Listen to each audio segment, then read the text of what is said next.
Hello everybody and welcome back to another video. In today's video I'm going to show you how to recover lost messages in Google Messages. So what I want you to do is to go through your app icon, that one, and tap on it.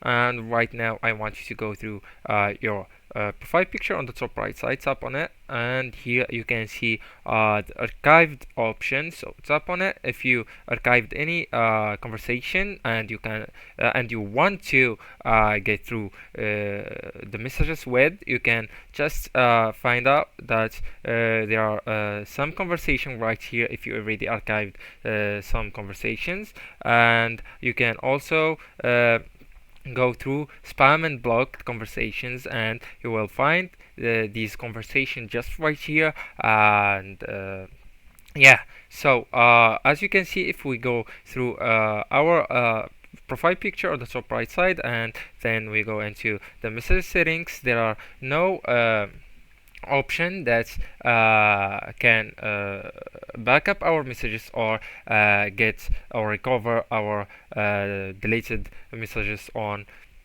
the Google Messages app. So even this is the only two options to find out if you have hidden any messages that you're looking for, except that you can't recover or backup your lost messages in Google Messages. Anyways, guys, that's the only two options, as I already told you, and that's the video. Don't forget to like, subscribe, and share that video with your beloved ones, and thank you so much for watching.